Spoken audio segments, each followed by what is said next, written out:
अब सुनाएंगे एकादशी की कथा। आज है प्रबोधिनी एकादशी,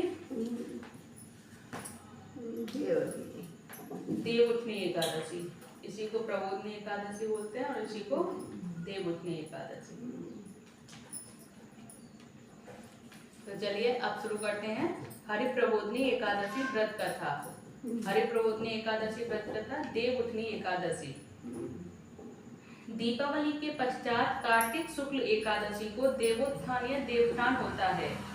इस दिन सारे घर को लीप पोत कर साफ करना चाहिए और आंगन में खड़िया मिट्टी और गेरू से रंगोली काटनी चाहिए और आंगन के बीचों बीच या फिर एक ओखली में गेरू से चित्र बनाकर पूरी पकवान, मिष्ठान, बेर, सिंगाड़े, ऋतुफल और गन्ना उस स्थान पर रखकर एक परात अथवा डलिया से ढक दिया जाता है तथा एक दीपक भी जला दिया जाता है और रात्रि में परिवार के सभी सदस्य देवताओं की भगवान विष्णु सहित पूजा और भजन कीर्तन करते हैं। इसके साथ ही घड़ियाल बजाकर या थाली बजाकर इस प्रकार कहते हैं, उठो देवा बैठो देवा, आंगुरिया चटकाओ देवा। कुछ धार्मिक व्यक्ति देवोत्थान के दिन तुलसी और शालिग्राम के विवाह का आयोजन भी करते हैं और तुलसी के वृक्ष और शालिग्राम की यह शादी पूरे धूमधाम से उसी प्रकार की जाती है जिस प्रकार सामान्य कन्या का विवाह किया जाता है। जिन दंपतियों की कन्या नहीं होती वे तुलसी का विवाह करके कन्यादान का पुण्य प्राप्त कर सकते हैं। और शास्त्रों की आज्ञा है कि नारद जी ने जगत पिता ब्रह्मा जी से पूछा कि हे पितामह, कार्तिक के शुक्ल पक्ष की एकादशी को भगवान विष्णु 4 मास के शयन के पश्चात उठते हैं। इस एकादशी का क्या नाम है, व्रत विधान तथा महत्व कृपा कर मुझे बताइए। तो ब्रह्मा जी कहते हैं कि हे देवर्षि नारद, इस एकादशी का नाम है प्रबोधिनी एकादशी, जो सभी पापों को हरने और पुण्य एवं मुक्तिदायिनी इस प्रबोधिनी एकादशी की महिमा अनंत है। पृथ्वी पर गंगा की प्रभुता और समुद्रों तथा तीर्थों का प्रभाव तभी तक रहता है जब तक कार्तिक की विष्णु प्रबोधिनी एकादशी तिथि नहीं आती। मनुष्य को जो फल 1000 अश्वमेध और 100 राजसूय यज्ञों से मिलता है वही प्रबोधिनी एकादशी के प्रभाव से और व्रत को करने से मिल जाता है। नारद जी कहने लगे, एक समय भोजन करने, रात्रि को भोजन करने तथा पूरे उपवास करने से क्या क्या फल मिलता है वो मुझे बताइए। तो ब्रह्मा जी कहते हैं कि हे पुत्र नारद, एक बार भोजन करने से 1 जन्म और रात्रि को भोजन करने से 2 जन्मों तथा पूरे दिन उपवास करने से 7 जन्मों के पाप नष्ट हो जाते हैं। जो वस्तु ना मिल सके और दिखाई न दे सके वह भी हरि प्रबोधिनी एकादशी का व्रत करने से प्राप्त हो जाती है। सुमेरु और मंदराचल के समान भारी पाप तथा अनेकों पूर्व जन्मों में किए गए संपूर्ण पाप भी इसके व्रत से क्षण भर में नष्ट हो जाते हैं। विधि पूर्वक थोड़ा सा पुण्य कर्म भी बहुत फल देता है, परंतु विधि रहित चाहे अधिक किया जाए तो भी उसका फल कुछ नहीं मिलता। संध्या न करने वाले, नास्तिक, वेद निंदक, धर्म शास्त्रों को दूषित करने वाले, पाप कर्मों में रत, धोखा देने वाले, ये सब चांडाल के समान होते हैं। जो विधवा अथवा सधवा ब्राह्मणी का भोग करता है उसका कुल नष्ट हो जाता है और पर स्त्रीगामी की संतान नहीं होती और उसके पूर्व जन्म के संचित श्रेष्ठ कर्म भी नष्ट हो जाते हैं। जो गुरु और ब्राह्मणों से अहंकार युक्त बात करता है वह भी धन और संतान से हीन होता है और भ्रष्टाचार करने वाले, चांडाली से भोग करने वाले, दुष्ट और नीच पुरुष की सेवा या संगति से प्राप्त हुए समस्त पाप भी हरि प्रबोधिनी एकादशी के व्रत से नष्ट हो जाते हैं। तो हे नारद, जो मनुष्य अपने मन में हरि प्रबोधिनी एकादशी व्रत करने का संकल्प मात्र करते हैं उनके 100 जन्मों के पाप नष्ट हो जाते हैं और जो रात्रि जागरण करते हैं उनकी आने वाली 10,000 पीढ़ियां स्वर्ग में जाती हैं। वे नरक के दुखों से छूटकर प्रसन्नता के साथ विष्णु लोक को जाते हैं और ब्रह्म हत्या आदि जैसे पाप भी इस व्रत के प्रभाव से नष्ट हो जाते हैं। जो फल समस्त तीर्थों में स्नान करने से प्राप्त होता है, वही पुण्य इस एकादशी की रात्रि को जागरण करने से प्राप्त हो जाता है और उसी मनुष्य का जीवन सफल है जिसने इस एकादशी का व्रत किया है। तो ब्रह्मा जी कहने लगे, इस संसार में जितने भी तीर्थ हैं उन सबके स्नान दान आदि का फल इस व्रत से मिलता है। अतः और सब कर्मों को त्याग कर भगवान के प्रसन्नार्थ कार्तिक शुक्ल हरि प्रबोधनी एकादशी का व्रत सभी को करना ही चाहिए। वही ज्ञानी तपस्वी तथा जितेंद्रिय है और उसी को भोग तथा मोक्ष प्राप्त होता है। जो हरि प्रबोधनी एकादशी का व्रत करता है और जिसने एक बार भी इसका व्रत किया है, वही मोक्ष का अधिकारी हो जाता है। मन कर्म वचन तीनों प्रकार के पाप इस रात्रि को केवल जागरण मात्र से नष्ट हो जाते हैं। हरि प्रबोधनी के दिन जो मनुष्य भगवान के प्रसन्नार्थ स्नान दान यज्ञ आदि करते हैं, वे अच्छे पुण्य को प्राप्त होते हैं। इस एकादशी का व्रत करने मात्र से मनुष्य के बचपन यौवन और वृद्धावस्था में किए हुए संपूर्ण पाप नष्ट हो जाते हैं और इस रात्रि में जागरण करने का फल चंद्र ग्रहण अथवा सूर्य ग्रहण के समय पुष्कर में स्नान करने से 1000 गुना अधिक है। जो मनुष्य प्रबोधनी एकादशी का व्रत नहीं करते, उनके सब पुण्य व्यर्थ हैं। अतः हे नारद, तुमको भी विधि पूर्वक यत्न के साथ इस व्रत को अवश्य करना चाहिए। और कार्तिक के पूरे मास में धर्मपरायण होकर जो व्यक्ति अन्न नहीं खाते, उन्हें चंद्रायण व्रत का फल मिलता है। हे देवर्षि नारद, अब मैं तुमसे एक अत्यंत गूढ़ रहस्य की बात कहता हूँ। कार्तिक मास में भगवान दान आदि से उतने प्रसन्न नहीं होते जितने श्रद्धा पूर्वक शास्त्रों की कथा सुनने से होते हैं। कार्तिक मास में जो भगवान विष्णु की कथा या एक या आधा श्लोक भी पढ़ते हैं या सुनते या सुनाते हैं, उनको 100 गायों का दान का फल मिलता है।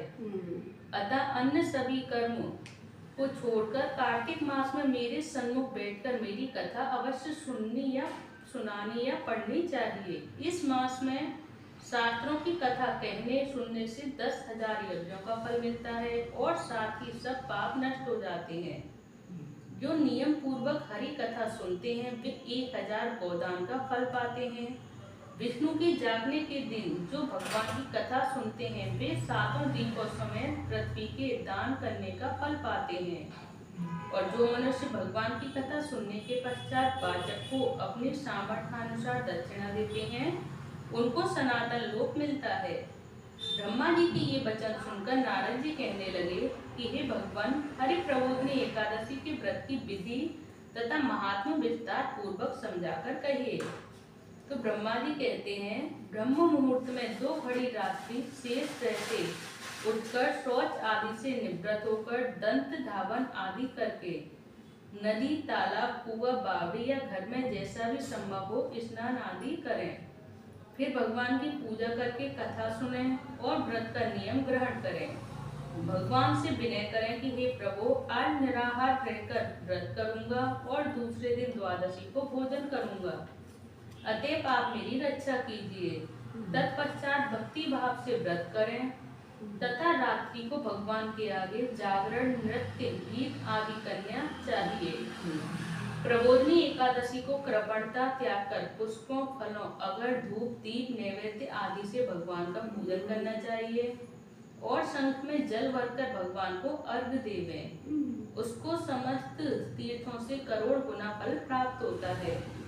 जो मनुष्य अगस्त्य के पुष्प से भगवान का पूजन करते हैं, उनके आगे इंद्र भी हाथ जोड़ते हैं और कार्तिक मास में बेलगु पत्र से भगवान का पूजन करने से मुक्ति प्राप्त होती है।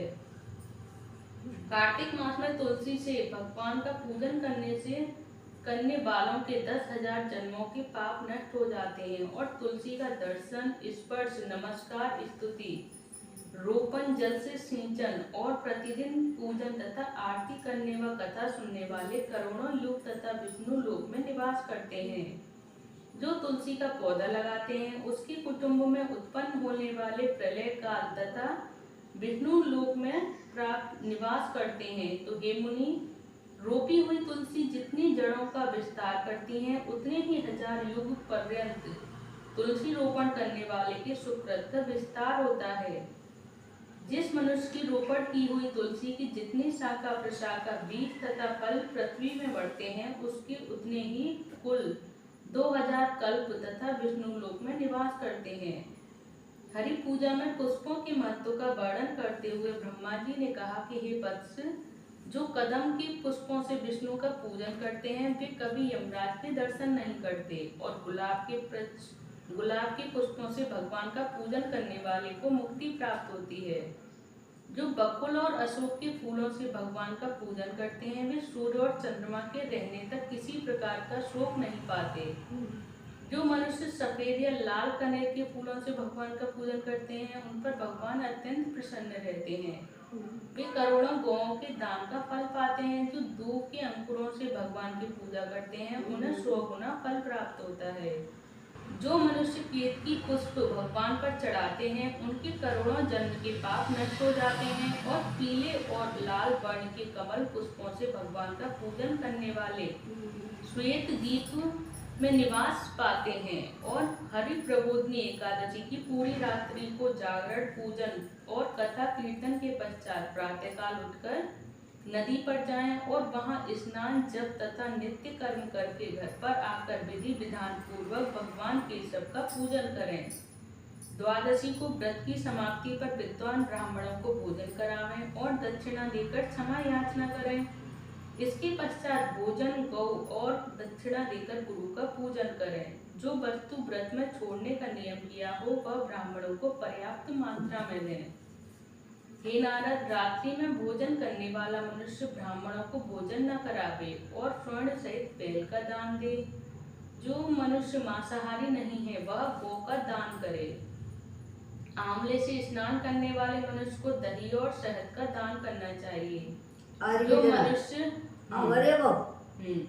जो मनुष्य फलों को त्याग के वह फलों का दान करे। जो तेल तथा घृत छोड़ने पर, दूध और अन्न छोड़ने पर चावल का दान दिया जाता है। जो भूमि शयन का व्रत लेते हैं, उनको सैया तथा तुलसी सब सामग्री सहित देनी चाहिए। पत्ते पर भोजन करने वाले को स्वर्ण का पत्ता घृत के सहित देना चाहिए, और मौन व्रत धारण करने वाले को ब्राह्मणी को मिठाई का भोजन कराना चाहिए। बाल रखने वाले को दर्पण, जूता छोड़ने वाले को एक जोड़ी जूता, लवट त्यागने वाले को शर्करा दान करनी चाहिए, और मंदिर में दीपक जलाने वाले को तथा नियम लेने वाले को व्रत की समाप्ति पर ताम्र अथवा स्वर्ण के पात्र में घृत और बत्ती रखकर विष्णु भक्त ब्राह्मण को दान देना चाहिए। और एकांत व्रत करने वाले को 8 कलश वस्त्र और स्वर्ण से अलंकृत करके दान करने चाहिए। यदि इतना संभव ना हो सके तो इसके अभाव में जितना अधिकाधिक हो जाए उतना अवश्य दान करें। ब्राह्मणों का आशीर्वचन सब व्रतों की सिद्धि देने वाला है, और अतः इन्हें सब प्रकार से संतुष्ट करके विदा करें। तत्पश्चात स्वयं ही भोजन करें, और जिन वस्तुओं को चातुर्मास में छोड़ा हो, उन वस्तुओं को ग्रहण करने लगें। हे नारद, जो बुद्धिमान इस प्रकार चातुर्मास का व्रत निर्विघ्न समाप्त करते हैं, उनका पुनः जन्म नहीं होता। यदि व्रत भ्रष्ट हो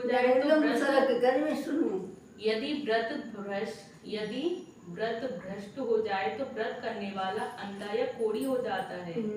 व्रत करने वाले की तो बात ही क्या, इस कथा को पढ़ने और सुनने मात्र से ही अनंत गोदान का फल प्राप्त होता है। जय श्री कृष्ण चैतन्य प्रभु नित्यानंद, श्री अद्वैत गदाधर शिव सदि गौर भक्त वृंद।